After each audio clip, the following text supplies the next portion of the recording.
Water పోయకూడదు.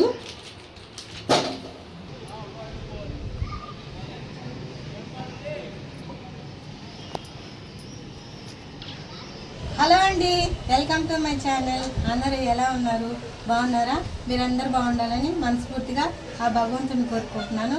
ఈరోజు వచ్చి మన వీడియో మిల్క్ పౌడర్ చేస్తున్నానండి. ఇంట్లోనే మనం మిల్క్ పౌడర్ తయారు చేసుకోవచ్చు. అది ఎలా తయారు చేయాలో చూద్దాము. కావంటే కొంచెం కష్టము. అదేంటంటే మనకి చూసేదానికి ఈజీ అనిపిస్తుంది, కానీ చేసే వాళ్ళకి కొంచెం కష్టమే. ఇప్పుడైతే ఎలా చేయాలో చూద్దాం రండి. మన పాల పౌడర్కి ఎక్కువ పదార్థాలు లేదండి, పాలు మాత్రమే. 1 లీటర్ తీసుకున్నాను. ఇదిగోండి పాల ప్యాకెట్లు. మనము ఎక్కువ మీగడ లేని పాలు తీసుకుంటే పాల పౌడర్ బాగా వస్తుంది.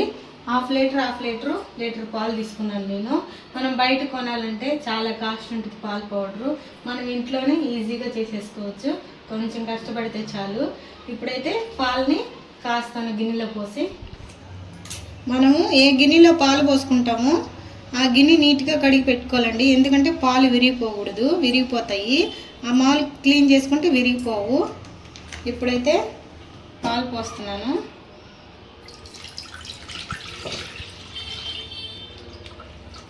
వాటర్ పోయకూడదు.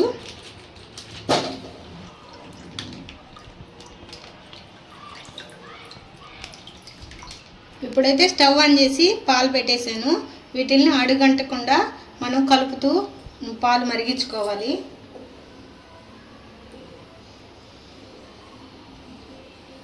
ఇదిగోండి పాలు అడగంటకుండా మనం కలుపుతూనే ఉండాలి.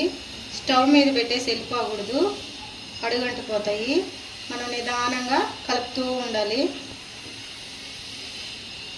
పాలన్నీ దగ్గర పడిపోతున్నాయి, ఇంకా బాగా దగ్గర పడిపోవాలి. ఈ చుట్టూ కూడా ఈ మీగడంతా పేరుకుంటుంది కదా, అదంతా తీసి పాలల్లో వేసుకుంటూ ఉండాలి, కలుపుతూనే ఉండాలి.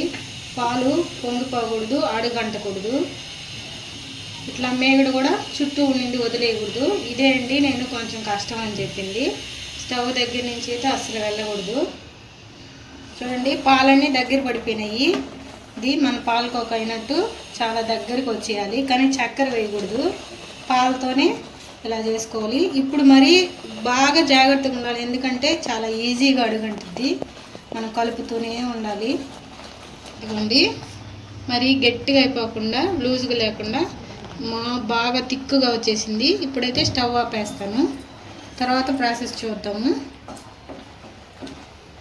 ఒక స్టీల్ ప్లేట్ అయితే తీసుకున్నాము. దీన్ని చెమ్మ చేయకూడదు, బాగా డ్రైగా ఉండాలి. దాని మీద ఇదిగోండి ఇది వేసేసి బాగా పలసగా అనేసి బాగా ఎండబెట్టేసుకోవాలి.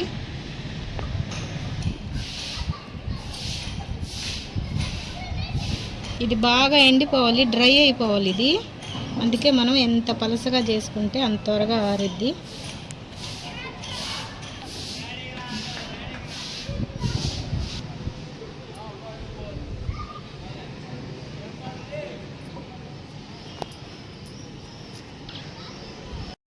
దీన్ని కొంచెం ఇట్లా తిప్పుకుందామండి, త్వరగా ఆరిపోయిద్ది. ఇదంతా బాగా డ్రై అయిపోవాలి. తిప్పుకొని మళ్ళీ ఇలా చేసేద్దాం. బాగా కిందది పైకి, పైది కిందకి. దీనికి పైన వరకు ఎండింది కదండి, లోపల చెమ్మ ఉంటుంది, తొందరగా ఎండదు. అందువల్ల నేను తీసేసి మళ్ళీ స్ప్రెడ్ చేసేస్తున్నాను ప్లేట్కి.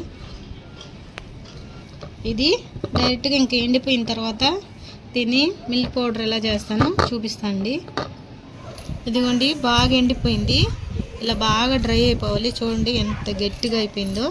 ఇలా ఎండబెడితేనే మనకు మిల్క్ పౌడర్ బాగా వస్తుంది. ఇప్పుడైతే దీన్ని మిక్సీ పట్టుకుందాం, మిక్సీ జారులో వేసి మెత్తగా.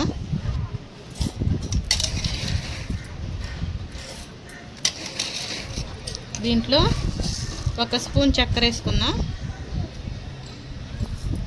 ఇప్పుడు దీన్ని మెత్తగా మిక్సీ పట్టుకొచ్చేద్దాం, పొడి పొడిగా. ఇదిగోండి మన మిల్క్ పౌడర్ అయితే ఎలా వచ్చింది చూడండి, చాలా అంటే చాలా బాగా వచ్చింది.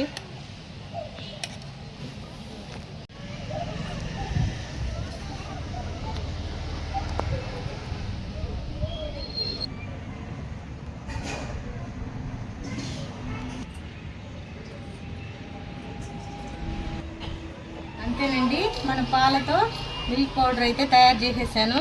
చాలా అంటే చాలా బాగా వచ్చింది. తప్పకుండా చేసుకోవచ్చు.